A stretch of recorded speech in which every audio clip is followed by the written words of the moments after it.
Welcome back everyone. Let's continue to paint our snake. So in this episode, I'm going to deal with the scales and all of this detail that we have on our reference material. I'm going to be using my number 0 fine liner round brush. And for this, I'm going to use it to basically do all of the scale work. Now, I want you to observe just a few things here.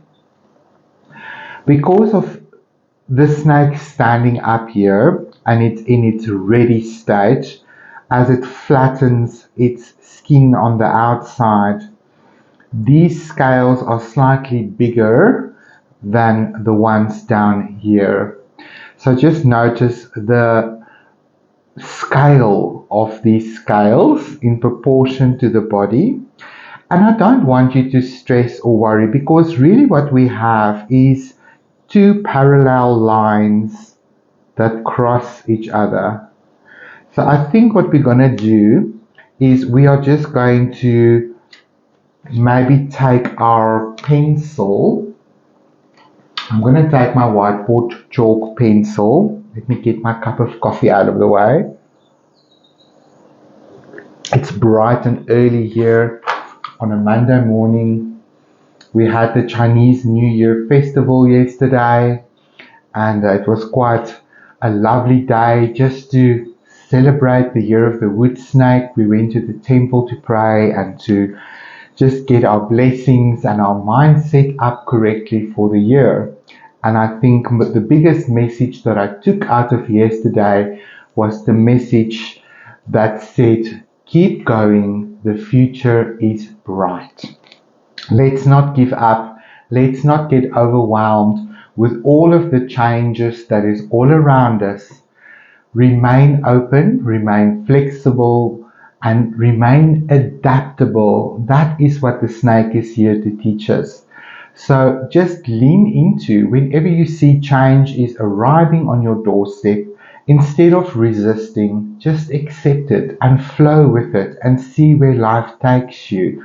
And open up to the experience, and you will really find it much easier to traverse this year with an open-minded heart, and ready to embrace change rather than to be rigid and inflexible, right?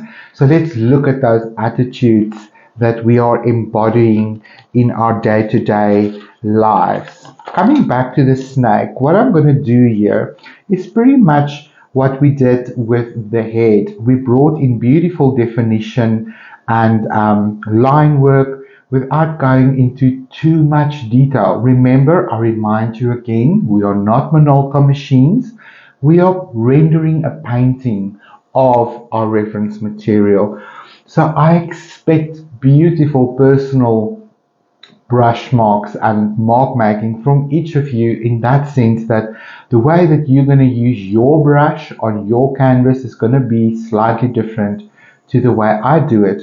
I can just guide you through my process and trust that it will help you get a similar result and to have that experience for yourself. Okay, enough talking. So now basically I counted these segments just here through the middle, and on the right again there's about 13 lines, so it matches about with the lines that we have here over the throat area. So I'm going to work with my chalk here. Now this is going to be a very dark area eventually, but I think we basically can go ahead and give ourselves these little, what shall we call them? Little W's, rounded W's, starting at the top corner, and we're going to give ourselves enough space to give our scales some width and have a little bit of dimension here.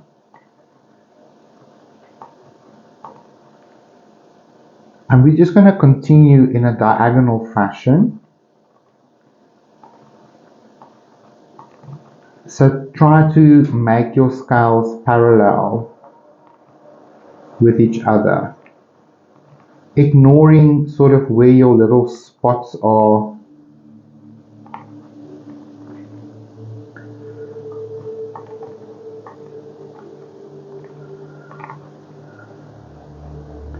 And here it feels like they are leveling out slightly. Actually, the level is getting steeper. Is that possible? So they're getting closer to each other now. There we have that. That's already helpful. And now basically what I'm going to do is I'm going to pick a corner and just roughly connect it in an opposite way. So it's diagonally crisscrossing over. Look at your reference material. This is coming down like this. So it's giving you that bend in the neck. Okay, let's try those ones. There we go.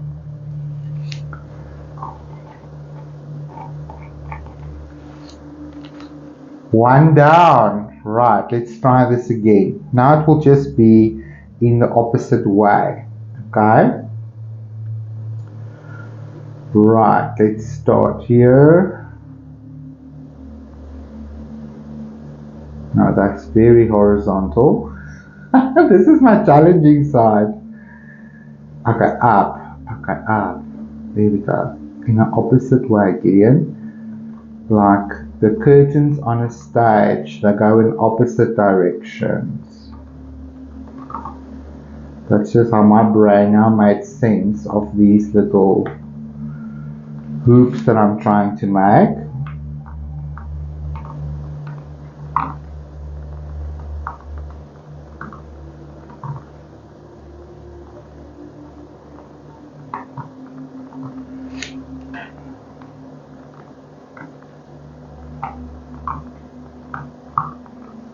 Okay, and now we're going to come down like this, connecting some of these lines.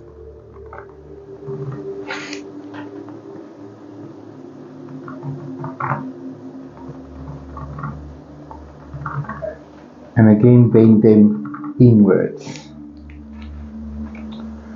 So that's what I did. I used my little loopy shape or a U shape that's connected, and from the throat upwards they bend out like little cake decoration U shapes, and then I used my more straight line to come down, and they are crisscrossing over each other, giving us a scale like shape. It's just a placement where you can focus on some of that line.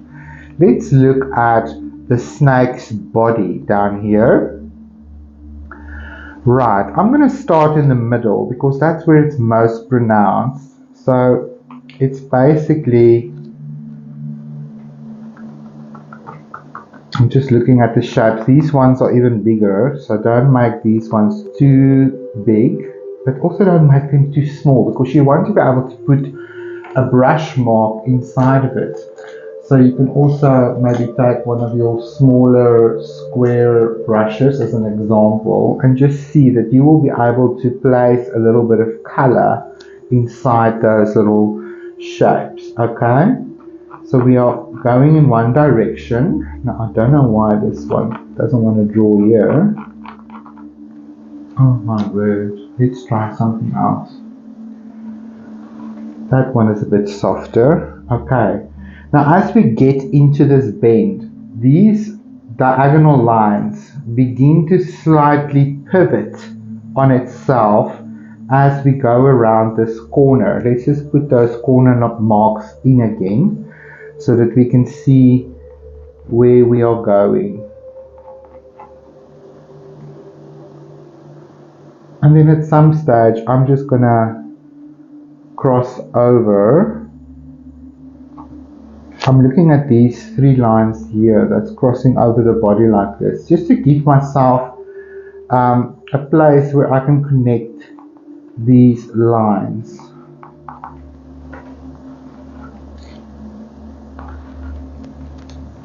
Okay, let's continue on this side. Oopsie.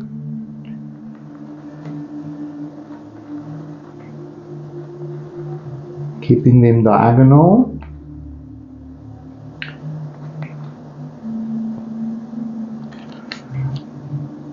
And because of the bend, some of it sort of gets lost in translation. Again, I'm going to give myself some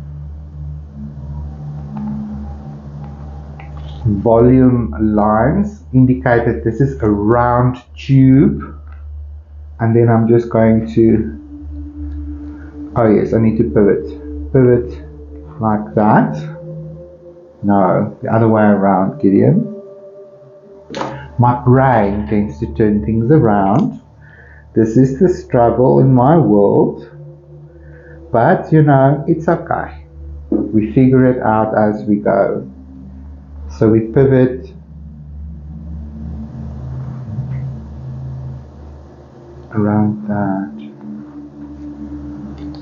Don't let it confuse you too much, because the detail gets lost on that bend. So the most important ones we need to see is here in the foreground, because those are the lines that will tell the viewer what they're looking at.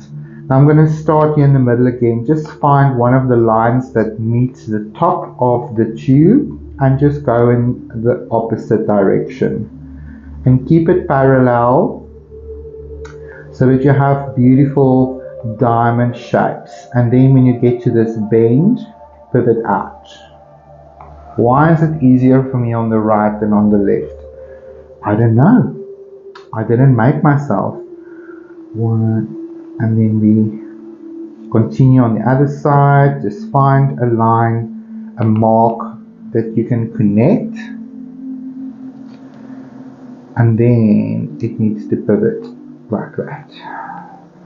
I don't know why I struggle with that side. I guess my brain is not figuring out that connection line, but we'll continue to work with it and eventually it will sink into my brain. Let's do the back. Now the back little scales is much smaller. So again, I'm just going to do this, get diagonal lines going, and then I'm going to cross over. Does crossover make sense? Crossover. There we go. Fantastico. Let's look at the bottom part of the snake. Now again, these ones are quite big, so we can go ahead. I think it will be interesting if you maybe just slightly move off your I don't want what's the words I'm looking for? Just find your diagonal line.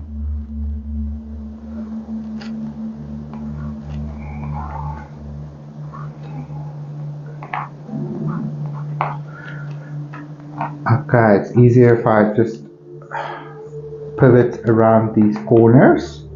Again, coming from the center, it just works for me in the opposite direction. Go down and just connect these lines. There we go. I knew I would figure it out eventually. Right. We have some guiding lines, people. Okay, I'm going to put my reference material aside. Here on the side where I can see it, but it's out of your way. And I'm going to get into my paint now.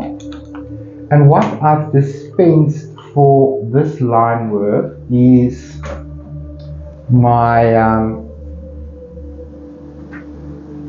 sorry, my paper towel just fell.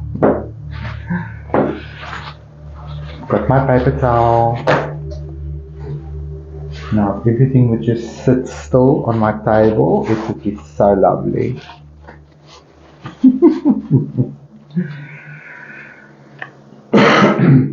Give me.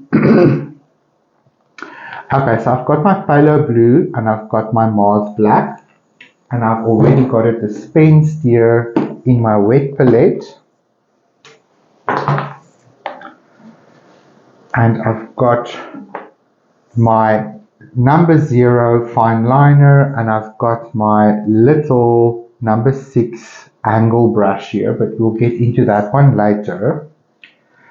Let's activate our brush and let's make a mixture, starting with the phthalo blue, and I'm just going to bring in a little bit of Mars black into it to make a dark navy blue.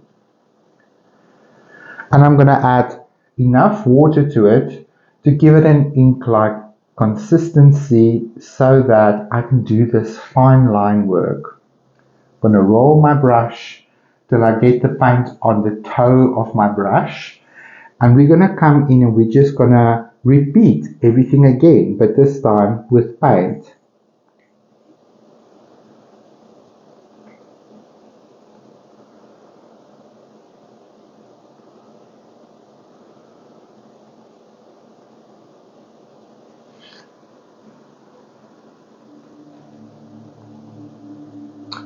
On the toe of your brush, try not to make these lines too thick, but it's also okay if they come out thick, people. Don't judge your marks. It is an exercise. I'm resting on the toe of my pinky to control my hand.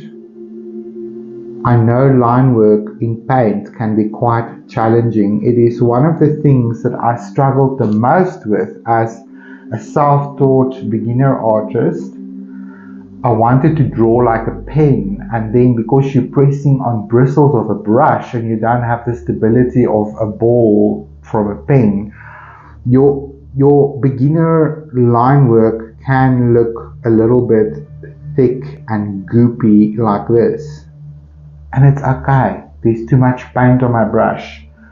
Roll the brush, especially on the hilt, and then just get the paint on the toe of the brush. Secure your pinky and just dance on the toe like so.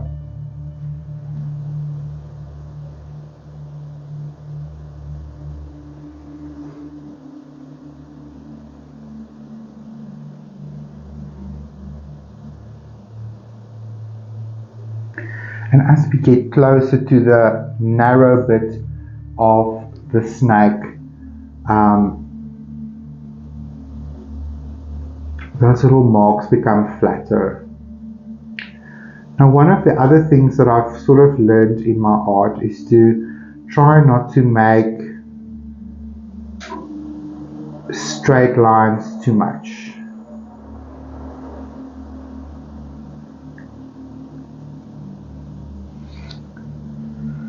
It's easier to just maybe do it with a dot, skip, kind of thing.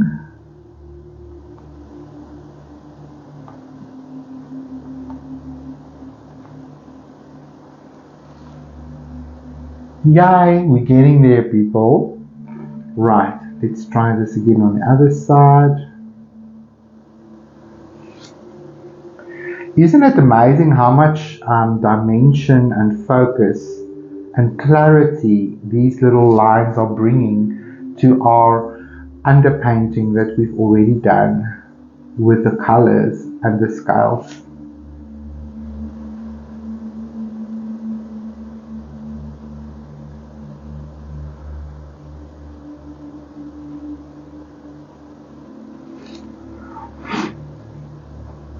I constantly remind myself that I am just painting a snake. I'm not a copy machine. So whenever there's a feeling within inside of you that you are not doing it right and that your scales look wonky and weird, it's an exercise opportunity for you to practice self-love and acceptance of your marks, and just give yourself a little bit of grace, okay? Don't take yourself too seriously.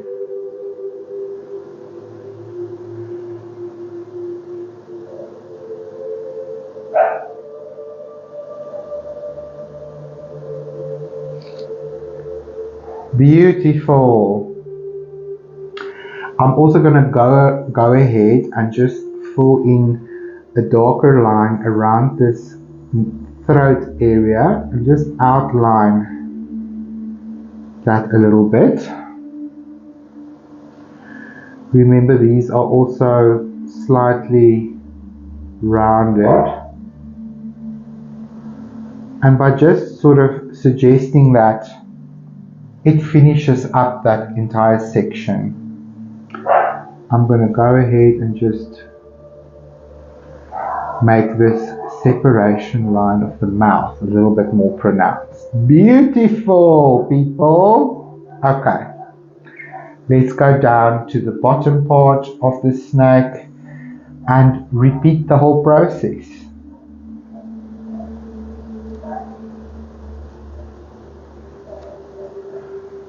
Reload.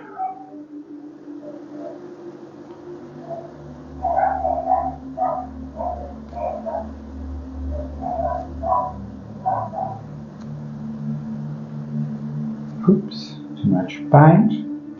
I think one of the things that you learn as an artist is to control the amount of water and paint that is on your brush. If you're going to do impasto, loose, expressive painting, then you can use bigger brushes and load it with a lot of paint.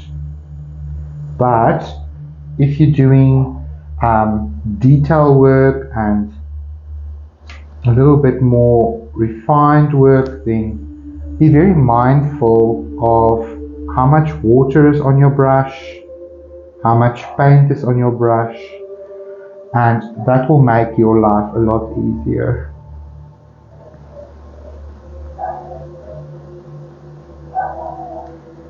Awesome. And begin at an angle that feels comfortable for you.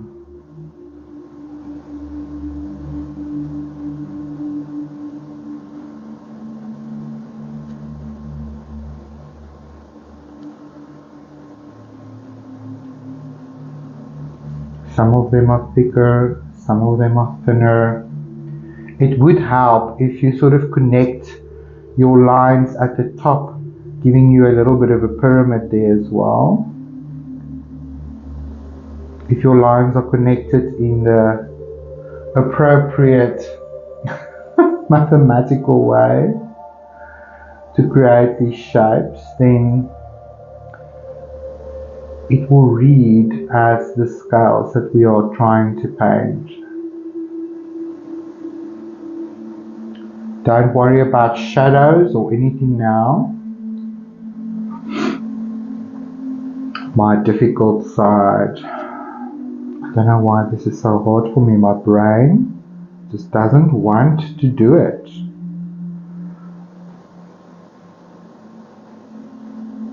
Oh my word, no. Let's go there.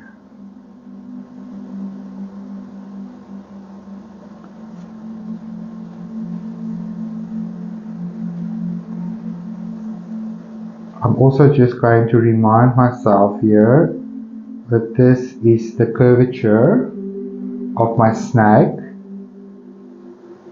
So let's go ahead and put in that line. Dot skip, dot skip, dot skip is probably going to give you a better result than trying to draw a solid line.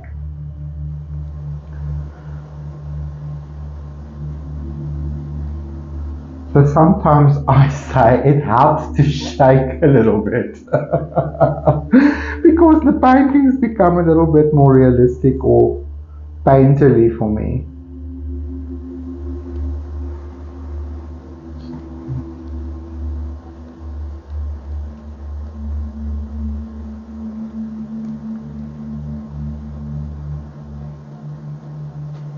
There we go.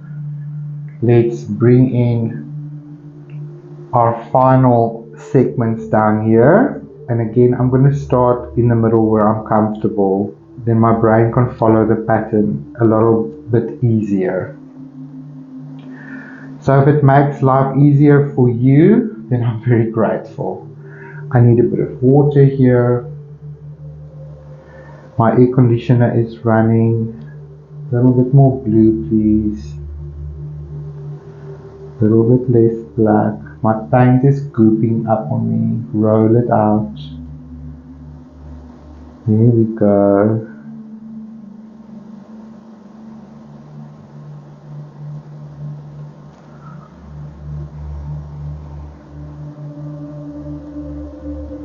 Oh, I don't know what I'm doing there. Anyway, when you get lost in detail, just return to your line work.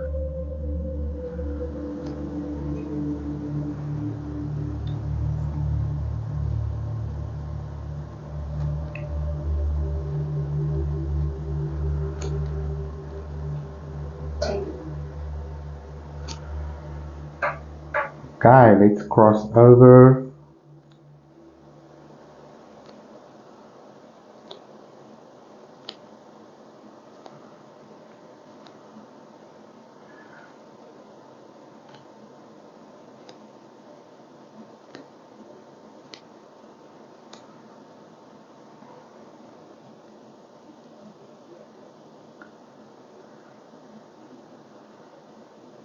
There we go.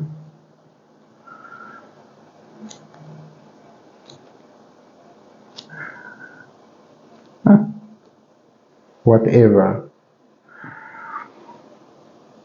That's just my brain